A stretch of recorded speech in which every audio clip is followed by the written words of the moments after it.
Connect Kids maats. Ons gaan vandag weer hier op die plaas verder kuier en gesels oor die vrug van die Gees. Vandag gaan ons 'n moeilike teksgedeelte lees en dit is nie altyd lekker om daarna te luister nie. Want dit sê vir ons en dit vertel vir ons van die sonde. Nou, die sonde, dis nie 'n goeie ding vir ons nie. En vir party van ons is dit lekker ook nog en is dit nie goed nie. So ek wil vra, kom ons lees 'n bietjie en kom ons luister, wat vertel die Here vir ons oor hierdie teksvers. Kom ons lees saam uit Galasiërs 5 vers 19 tot 21. Dit is maar 'n moeilike teks, so hou vas en kom ons luister saam. Die praktyke van die sondige natuur is algemeen bekend. Onsedelikheid, onreinheid, losbandigheid, afgodsdienst, towery, vyandskap, haat, naaiwer, woede, rissies, verdeeldheid, skeuring, afguns, dronkenskap, uitspattigheid en al dergelike dinge. En dan sê Paulus vir ons, en dit is baie belangrik om te hoor, hy sê, ek waarsku julle, soos ek julle al vroeër gewaarsku het. Wie hom aan sulke dinge skuldig maak, sal nie die koninkryk van God as erfenis verkry nie.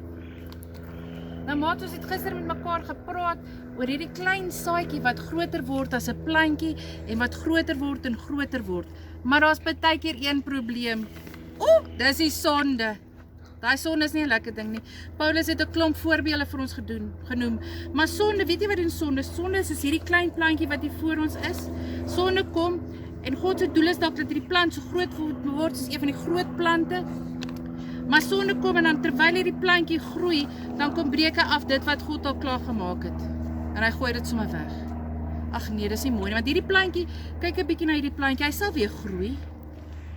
Hy sal weer groei, maar hy gaan nie weer wees waar die Here hom wil gehad het nie. Hy sal eers later kom, op 'n latere tyd waar die Here hom wil hê.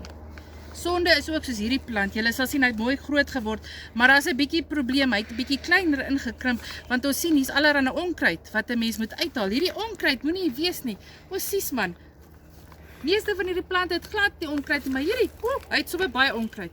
Nou dis wat mense met die sonde moet doen. As die sonde, nou, partykeer sê die sonde, ag, dis nie so erg nie man, dis net so bietjie, né? En dan laat ons die sonde in ons lewe toe, die volgende oomblik dan is hy oral. Hy nee, sies man. Ons moet die sonde uithaal, soos hier uit die onkruid uithaal en weggooi. Moet ons hierdie sonde uithaal en weggooi, ver weg van ons af, né? Hierdie sonde moenie by ons wees nie, want dit maak dat ons nie dit is wat die Here wil hê ons moet wees nie. Nou is daar sonde nou hier is, kan ons maar net sê, weet jy wat, nou is dit maar nou sonde en is klaar. Nee, die Here Jesus Christus het aan die kruis vir ons gesterwe, en omdat hy gesterf het, kan ons ontslae raak van die sonde in ons lewe. Ons kan dit weggooi, want ons weet Jesus het vir ons sonde gesterwe. So kom ons bid saam en kom ons sê vir die Here, Here, ons soek hierdie sonde in ons lewe nie, ons wil dit weggee, uit die, ons wil nie hê dit moet maak dat die Here se planne met ons eers in die wiele gery word, of dat ons moet inkrimp, omdat daar te veel sonde in ons lewens is.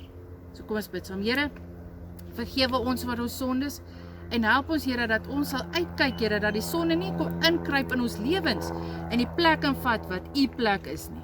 Help dat ons dit soos hierdie onkruid sal uithaal, en sal uit ons lewens uitgooi. Dankie, Here, dat u vir ons sondes gesterf het, en dat ons verlos kan wees van ons sonde, en dat ons dit uit ons lewens kan kry, sodat ons meer en meer kan word wat u ons gemaak het om te wees. Ons bid dit alles in die naam van Jesus alleen. Amen.